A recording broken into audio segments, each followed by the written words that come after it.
Hey friends, this is Judy from YC Comics, and I am going to share with you my review on the movie Shazam. But before I do that, I want to share with you a little bit about where he first appeared. And of course, that was on Wiz Comics, the first appearance of Captain Marvel. Wait, what?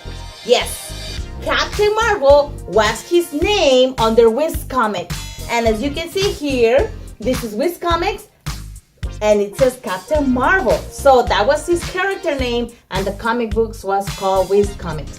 Well, they also had Captain Marvel Jr., Fawcett publication, but during this time, there was a legal battle between DC and Fawcett Publications because their character had the superpowers of Superman. It was too similar. Eventually, DC won, and Fawcett Publications lost the character of Captain Marvel and Shazam.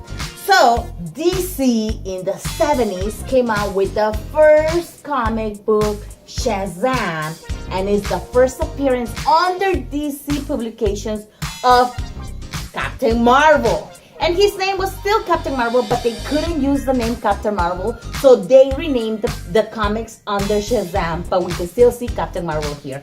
So, this is Captain Marvel, Shazam number 1, Shazam number 2, Shazam number 3, and Shazam number 4 that I happen to have, and what we know today as Shazam number 1 and number 4. And why I'm showing you this is because DC eventually gave up on using the name Captain Marvel and started using the name Shazam. So his name and his character name and the comic book name are now Shazam.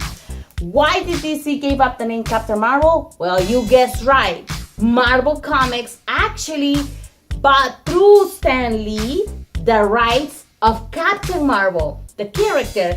So Marvel got smart and decided to use the name before DC, and they came out with their own version of Captain Marvel or Marvel. In this case, Carol Danvers that I told you a little bit about before. This is Miss Marvel and Carol Danvers, of course. Remember, there is 7 different Captain Marvels in the Marvel universe.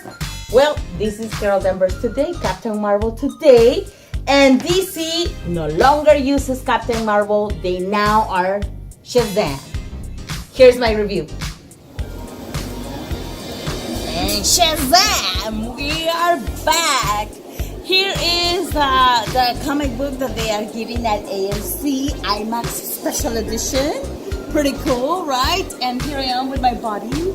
Well, let me tell you, drum roll please. The movie was entertaining. I was laughing throughout the whole movie.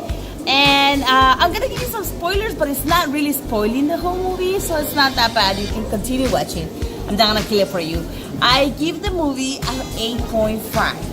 The special effects were really good. The villains are pretty cool. I like the whole special effects they did on the villains and how he got his powers. It's pretty neat. And I like the plot and the storyline. And what made it special and really entertaining is that it's the story about a kid who gains powers, becomes a superhero, and is trying to find himself and doesn't know what to do with these superpowers. So it's just like any other superhero story, right? But what makes it special is that you actually get to know the character and identify yourself with the character. I don't know, this movie was really good. It's a family movie. I will tell you, don't bring your little ones, because some of the characters or the bad guys are really scary. So they might get nightmares from that. So don't bring little kids. But overall, the movie 8.5, really good. I recommend it. Go watch it, and don't forget to subscribe and follow us on Facebook, Instagram, and Twitter. This is YNC Comics. Until next time.